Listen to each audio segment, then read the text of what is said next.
Très heureux ya koyeba ke bozali ebele liboso poste télévision mpona kolanda édition ya quel boule maga mode rétro esika to sélectionnaka belema nyonso marquaki semaine na belema oyo bosengaka tozongisela bino Kinshasa Mbote Brazzaville pe mokili mobimba.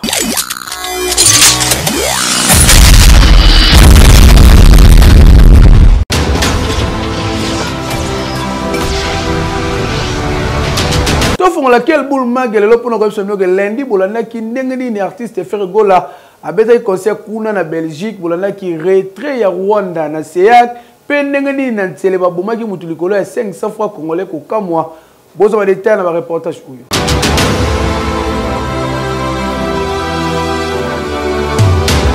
Devant plus de 15 000 personnes, Oyo Bazelaki concert ya fait rigole les padres na ING Arena na Bruxelles, ndimelanga ike moye telemaki awa. Nyose bandaki na entrée kaka ndenge bozali komona lokola babie sete kamaki déjà lokola nguba na Fnac awa filendie salemi bagolwa baye mobondo na ndenge ya kosakana te pona ko assister na événement munene oyo. Tokoti na kati ya salle plein partout. Torche à téléphone ezopela kaka ndenge bozali komona le padre faire rigola Jésus de nuance à sala qu'entraîne sur scène te yewana koti ndimelanga ike au-delà ya rumba sebe nezanga kite yoka animation oyo.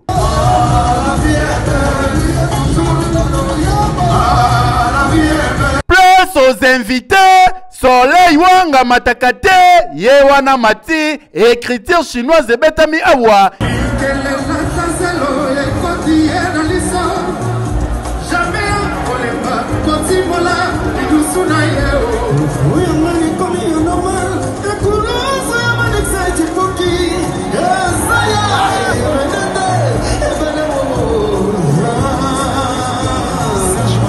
Tourna yeji de temoulopo pa popi et zalaki occasion pour na yepe a fêter anniversaire na ye na même scène na camarade na ye Jésus de nuance awa bapanzaki nteke na ndenge ya kosakana te Bruxelles et vivant ambiance oyo ça fait des années.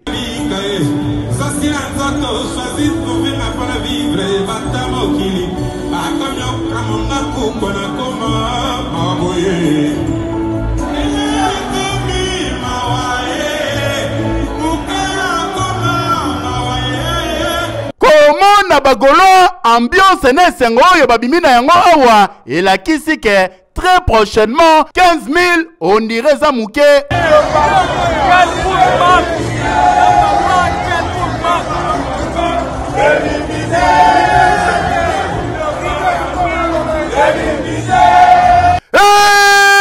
Keyo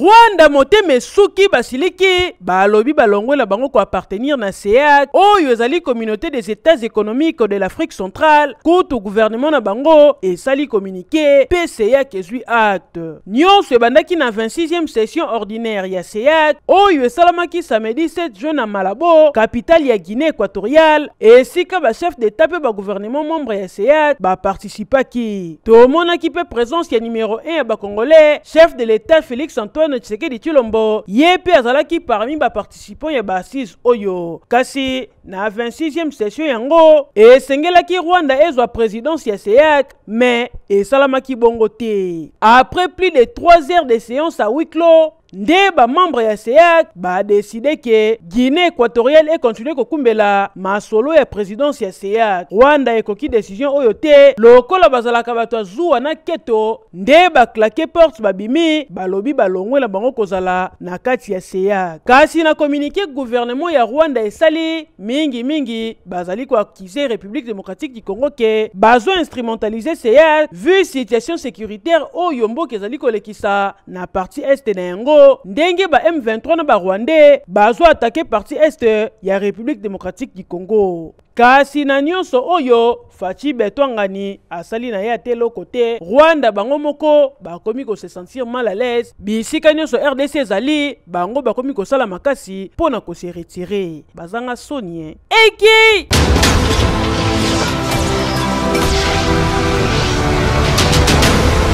Mardi bolandaki ouverture ya 12e conférence des gouverneurs pe lisusu bolandaki bongo procès ya wapanga wazali bongo cadre IDPS ndenge nini akufaki ba détail bozwa na ba elema oyo.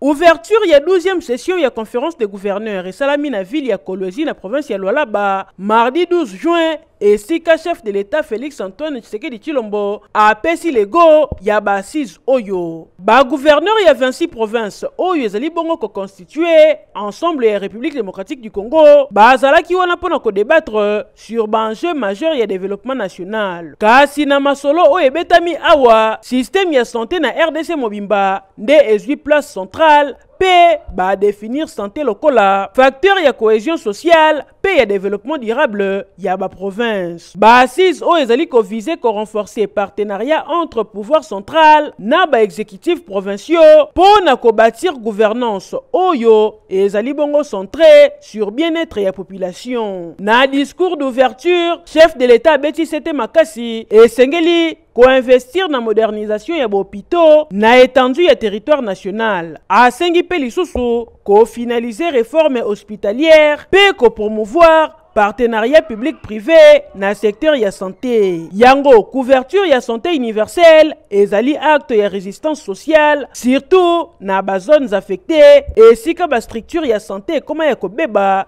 pe bakisi et koma kate yoka communication oyo. Le thème de cette 12e session intitulée La santé, facteur de cohésion sociale et du développement durable des provinces revêt pour moi une importance capitale, car la santé n'est pas seulement un droit fondamental, elle est le socle de la cohésion nationale, du progrès économique et du développement durable. Elle symbolise notre aspiration collective à la justice sociale, à la dignité humaine et à la paix. Et sengeli koyeba ke na conférence oyo ndeba ko déterminer avenir ya système ya santé na République démocratique du Congo pe kosi la bongo le 13 juin 2025. Eki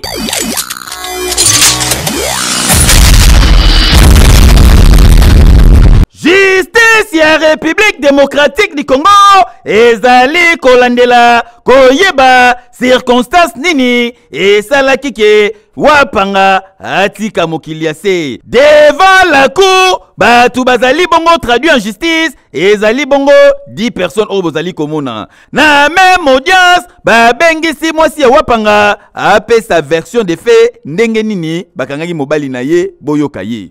Papa bazokende na ye nazomona teke bazokende na ye me bato ebele bakoyinga na koma place azali nalobi mpo baboyi mpenza balobi toyebi émotion na yo te esengeli yosala nini ozonga mena komanda na biso serene ntango efe esalami baye kobenga biso na moni ekipe ya bato ebele ezoya bazolenga fi moko abandaki kogarde nga wana ntanyebisikake papa akufite aza tout bien wana kutu bazokosanga nani sereni na biso komanda oyo aleki awa oyo aleki awa ok sereni azali akoya konoye moko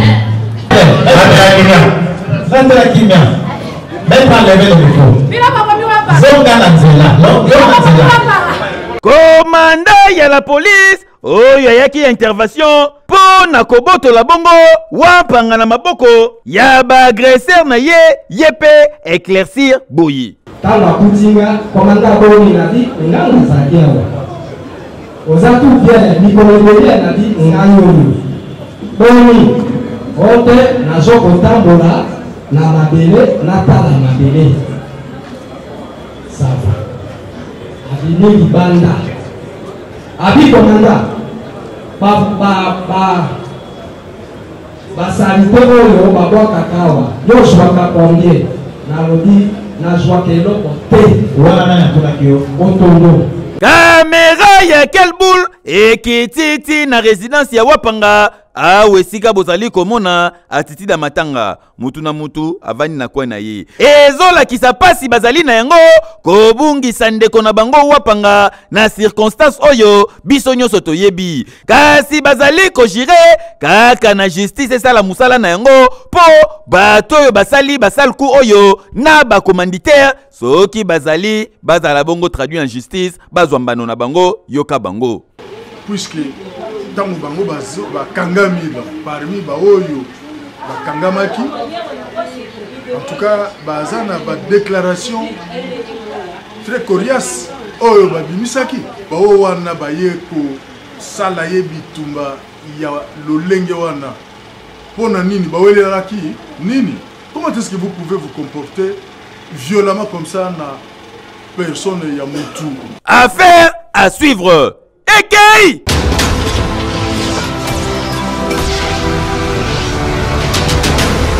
mercredi bolandaki ndenge ni mutu ko se retrouver na lupango batu po chauffeur azaki na kuita ko sakana te bolandaki bongo réaction à Bécho les concernant ba propos ya Jean-Pierre Bemba Jafar Ali Menizeri en aluminium mais c'est la bonne confiance aux ala mobile.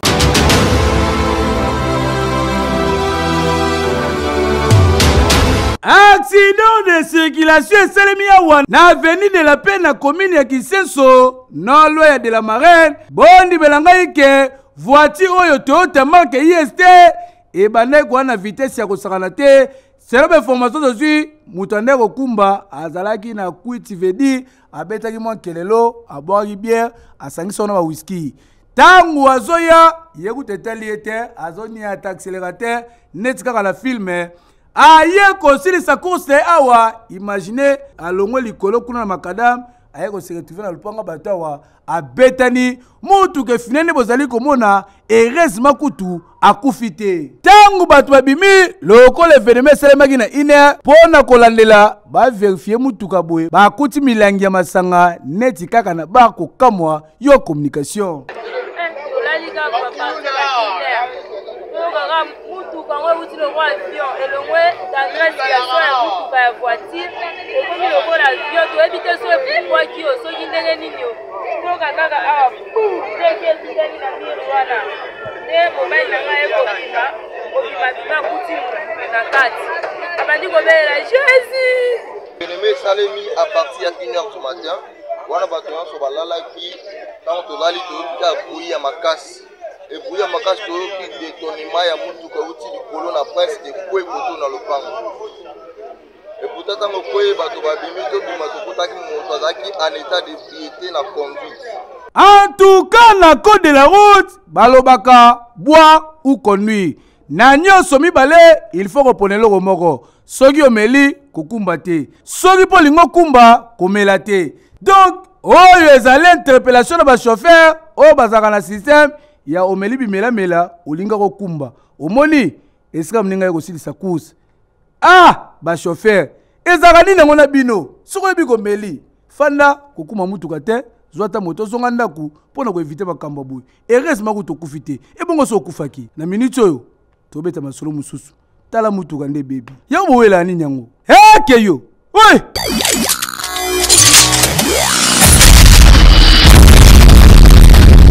Quant à nous, sans faux fuyant, nous sommes prêts à recevoir l'IGF pour vérifier toute la comptabilité. La SENCO avait dès le début prévenu les gestionnaires locaux de ces projets qu'elle ne couvrira personne en cas de malversation financière. Nous demandons au vice-premier ministre Jean-Pierre Bemba de rendre publiques les preuves de ces allégations de 1 million de dollars mises à la disposition de chaque diocèse. En même temps, nous continuons d'attendre patiemment celle de la prétendue collaboration qu'il avait insinuée, sans foi aux yeux, de notre mission d'observation électorale avec les Russes pour pirater les serveurs de la CENI. Qui dans ces pays ne sait pas que l'Église catholique, sans l'aide de l'État congolais, dépense chaque année des fonds immenses pour réaliser les œuvres d'utilité publique comme les écoles, les hôpitaux, les routes, les ponts, les hommes de vieillards, les orphelinats, etc. Par ailleurs, nous avons apprécié que le vice-premier ministre, ministre des Transports et Voies de Communication, rappelle la mission des hommes de Dieu de rassembler tous les fils et filles de la RDC, de parler de la paix et de l'unité. La question fondamentale est celle de savoir comment lui et ses alliés ont-ils accueilli les multiples appels de la SENCO ces dernières années au respect des principes démocratiques et des droits de l'homme, à la transparence du processus électoral et à l'organisation des concertations des représentants des forces politiques et de la société civile afin de renforcer la cohésion nationale et d'affronter ensemble les défis sécuritaires.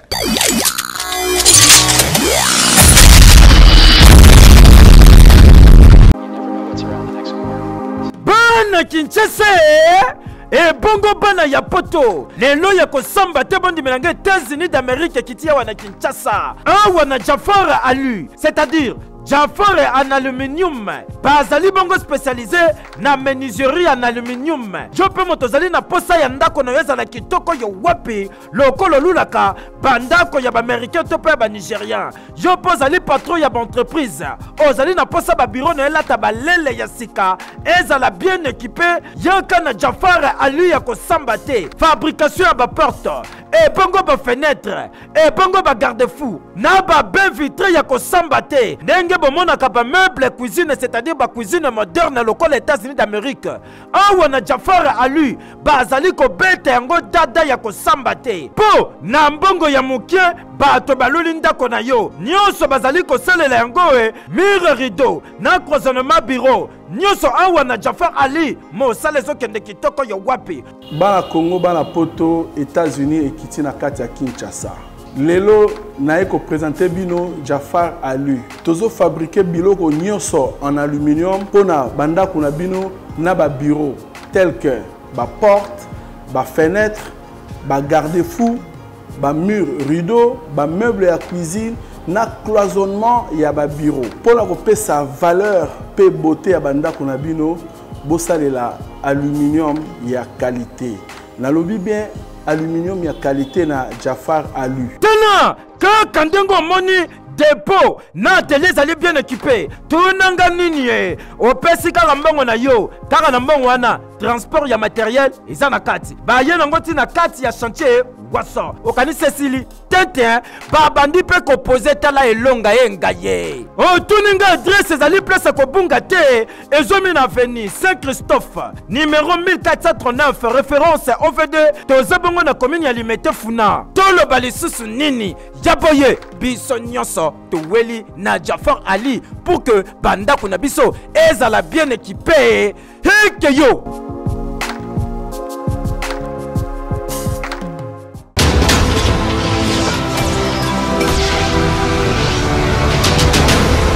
J'ai dit bolandaki ndenge nini contrôle ya ba inactif esalema ki bongo na armée pe pasi ya mai kuna na kanluka na quartier 3 na commune ya Ngalema bolanda.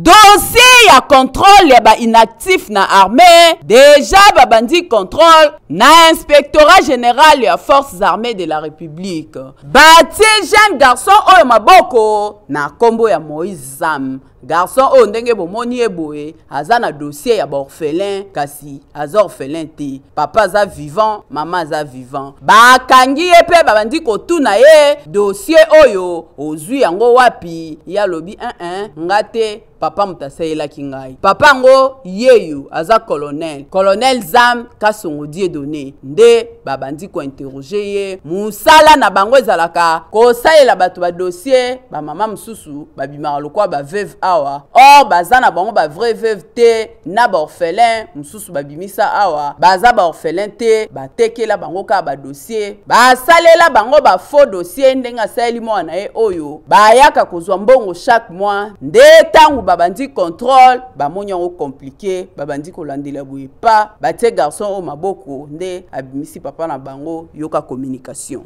Nous sommes dans notre émission de contrôle des inactifs. Vous avez suivi le colonel avec attention. Qu'est-ce que nous le reprochons? Il a fait fabriquer des documents, il a fait fabriquer une carte d'électeur, il a pris même son propre fils pour le faire passer comme s'il était le fils du décédé. Il a pris même sa propre femme, il a fait passer comme si elle était veuve. Or, ce n'est pas le cas. Les cas sont légion. Mais c'est parmi les cas que nous allons, au fur et à mesure que nous évoluons, nous allons vous montrer la situation telle qu'elle se présente afin que l'autorité compétente prenne des décisions idoines. Makambu ya dossier ya ba inactif na armée oyo. Soki balandeli yango penza bakokanga tala ba généraux na ba colonel ebele po bato ebele bayaka kozwa mbongo tant que ba veuve na ba orphelin baza ba vrai veuve te na ba orphelin kasi ba vrai veuve na ba orphelin baza kuna ya msukutu baza na problème mikanda mutalandela bango azate bazwa mbongo te kasi ba oyo ya lokuta nde baza ebele o baya kozwa mbongo dossier o isa à suivre. Eki!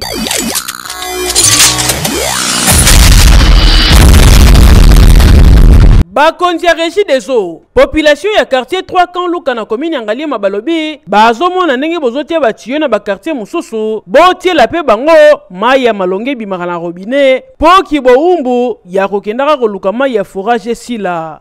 Quand luka mobimba totamboli totikali komona mai ya robinet te yango population akomi mowumbu ya kotokaka mai ya forage. Tongo soki etani bazwi babidon bakantine destination forage awa bayaka batie babidon na bango batokaka partout selon ordre d'arrivée. Kasi batokaka bidon moko ya 25 litres na 500 francs congolais, cantine na 300 francs. Imaginez sikoyo bandako ezalaka na bato ebele na journée moko fo basalela mai ya combien? Tona problème mai ba mai ebima sute to mo melaka ba mai ya forage to mo sela mai ya forage ndeti bo bidon mo boto somba ngo 500 francs na ndaku na bana to somba bidon combien pendant la journée pour to saler. Problème to za ngo ya mai ebima kate ba mai ba tue kata na papa. To koma ko to mai bidon 500. Poto sokola ya combien to lambela ya combien? To fotaka bango po babongisela biso esika babongisaka te batue beba to fotaka bango bakoma konvwama mpona bango moko papa batala biso likambo. En tout cas, régie des eaux bozwa en considération que la population est kanluka po koto yo mai ndezo continuer konyokola bango. Eki!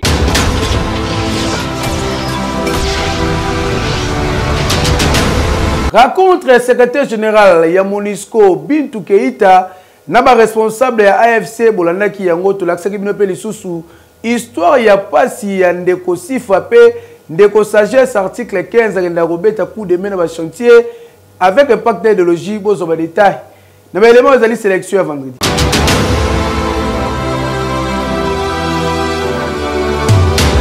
Relancer dialogue sur protection et bas civil pe priorité ya mandat onusien à partie est de la République démocratique du Congo. Des objectifs ya mission de travail ya chef ya MONUSCO madame Bintou Keita na province ya Nord Kivu na ville ya Goma.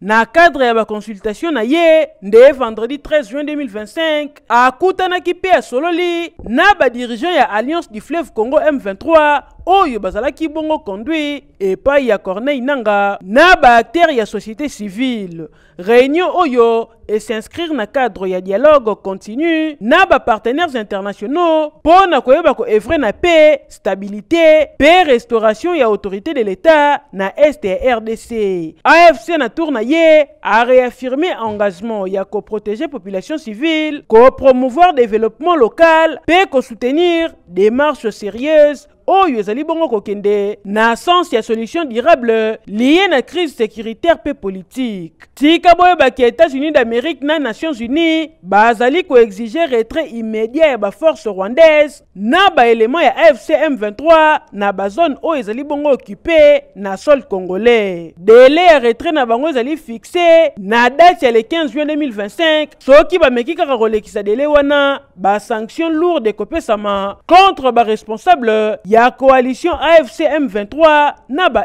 RDF. Kasi na ngambu ya ba congolais ebele bazo se sentir lésés pe ba trouver yango normal te po ko dialoguer na groupe armé responsable ya ba massacre na ba déplacement et population civile ezaneti bazo luka ko banaliser impunité. Donc dialogue oyo ba congolais belé baza contre yango. Mais affaire etikali à suivre ba congolais bazo talela démarche ya Bintou Keïta soki ko simba te ko suka wapi. Eki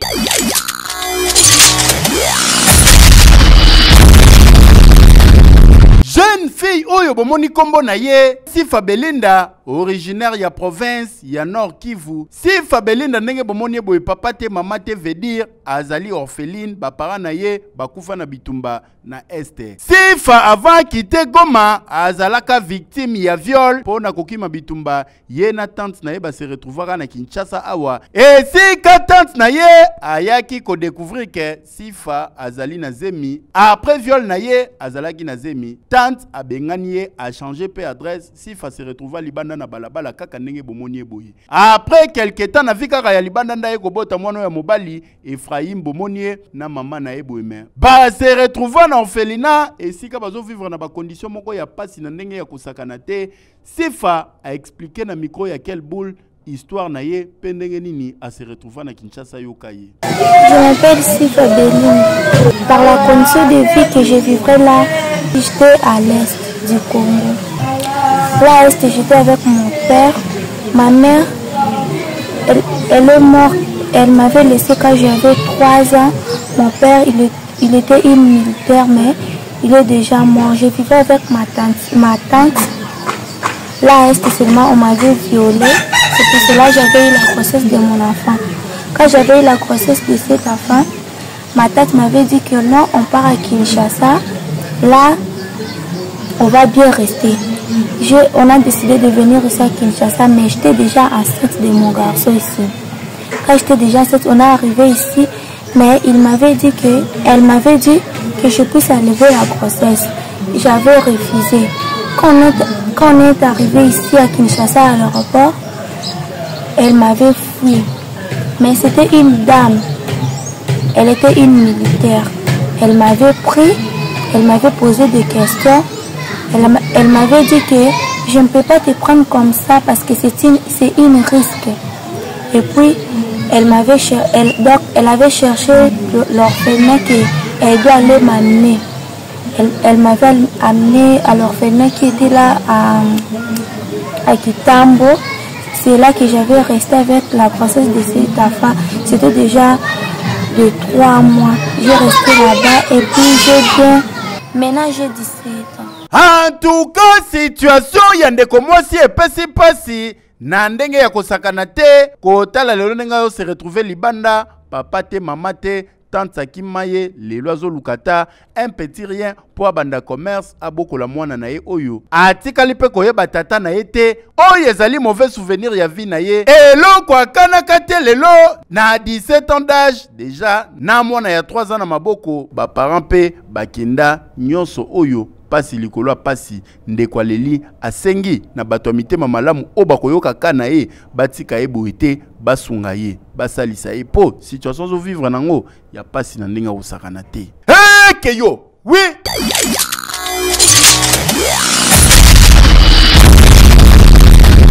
babengaka ye sagesse jeune fille bomoni ndenge azo baluka na chantier awa un temps azana brouette na ye na pau na maboko kobalola zelo kotoka ba mabanga kokende kotika akoma lokola aide maçon ye alinga komona te koto yo bazosala construction ayaka koede na kadra kaka komilukela sumbidi kwanga po abima maboko pamba te ndenge bomoni eboye atangaka na ye pe na iti bumbu kasi possibilité ya malonga mutu penza oyo akoassure ba frais scolaire azate azobunda na kaka ye moko azotanga na domaine ya construction ne akoma so mwa vie de monani na cadre kaka komilukela kala ingangu kala technique nde ayaka ko travailler boye vu ba réalité na ba étape ya pasi mingi azolekisa tala yo moko nde azosala ménage ya mabanga na sima atoki bazelo asangisi nde bomoni bazosala boye bazokende kokule béton tala bato mitema malamu mabele ya malamu ya kolona yango oyo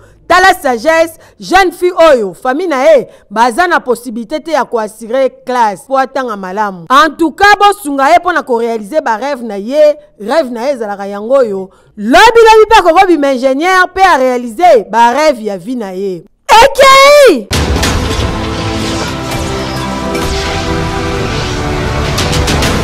samedi tolakisaki bino ndenge nini mvula ekozaki badega ya ndenge na ndenge na vie province ya Kinshasa mpe ndenge nini bakangaki moko ya bachef wa braqueur.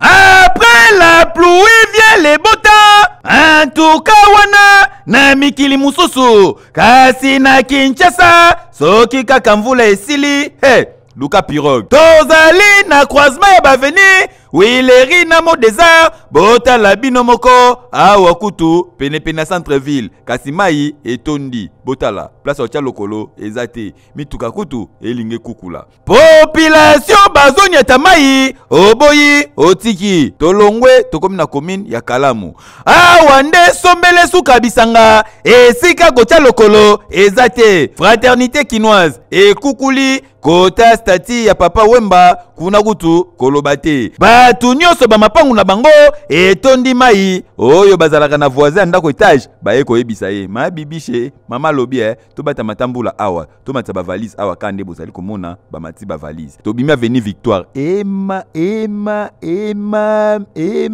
me botala bino moko ba mituke meli mai awa kaka ba jeep ndezo forcer eleka na mai soza na ketch na onde tia jeje komeka kute po modele komela mai wana idete botala bino moko ngulu pa bato amba oya eza ofele te vedi so basimbio na loboko 1000 francs e bongo siko so batio na mukongo wana pena bako peze soko za muta munene lokola Samuel wana 4000 po soki te kita na mai ba okitope na katikati ya mai wana idete na mupanzi botala bino moko kikalungu wana ezali koya bayaya ba welela yango bien bongete ekatsa monka mai po mai yaka kotoyo tolongwe tokomi na limité na première s'il vous plaît awa tokuti batu batelemi na mupanzi kuna otala ndaku yango wana maoleka ndenge nini mai pa moyen batu misusu oya courage bazo signer ba oni ata mai mutu mususu pa ye botala bino moko ye na mwana beba lobi na mutu bolukaka yeyo akotine na kata mai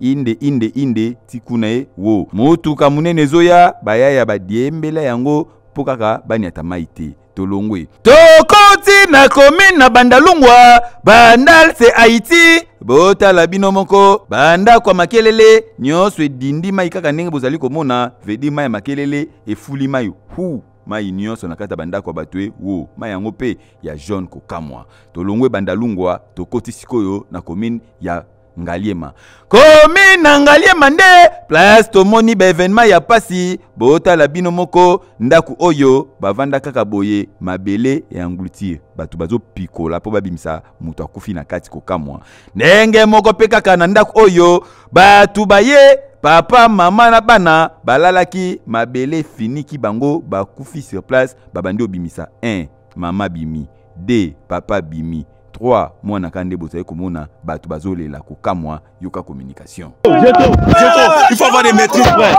Je sais que c'est difficile. Simba je trouve.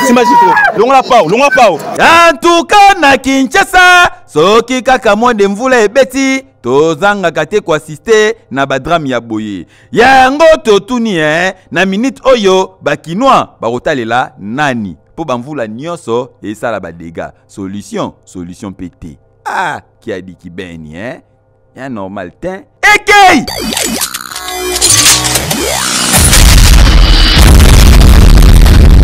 parmi bacriminele oyo basala terreur na ville province ya Kinshasa moko na bango yeyo kombo na ye Kongo azali mutu oyo aye kondima ba braquage oyo basala na Kinshasa lokola oyo esalemaki bongo na lemba terminus bakotelaki bongo shop na moi ye kutunde abandaki kobeta masasi na muninga na ye Samso ndenge moko na bacrime mosusu awa azondima yango boyoka ye Kongo sa msala oyiba ndenge ni na mandoki kasi ndenge bomoni Kongo boye ezali mbala liboso te bakanga ye bakanga bakraka bakanga balemba ya suka kutu bakangaka ye nde aorganizaki bongo évasion na ye moyena $1200 yoka explication na ye Kongo aisokanga combien de fois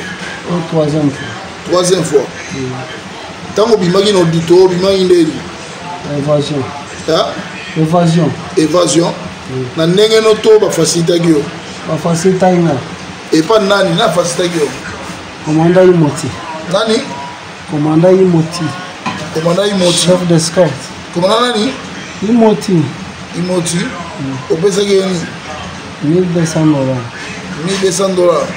kasi Kongo andimi pe lisusu ke bango nde bayibaka epa ya Martin Bakole ebongo ya Martin Bakole banana ngai na bamaso baza prison nzoka nde Kongo baza ekipe mobimba oyo basalaka bacrime kasi bazali pe na mutu moko babengaka colonel Ramazani soki pe aza colonel ya la police soki pe FRDC soki pe aza kaka civil kasi mibamba komba colonel ekoyebana kaka nde na procès yinda yelaka bango bamarché yoka communication oyo na pese no kopa ekologo colonel nani komonde na yeba nte colonel otoka komona na nte nan tokutana te waza obengo na telefone en tout cas ndenge basimbi Kongo boye nga na banzike esengeli baye bakolandela mesh nyonso o batravera na Kongo po bacha bango nanu na kati ya boloko banyokoli ba Congolais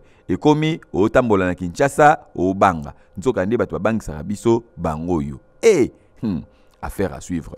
Ekei! En mode rétro comme complètement na souka. Merci pour la confiance et fidélité. Tout le monde est sous. Oui.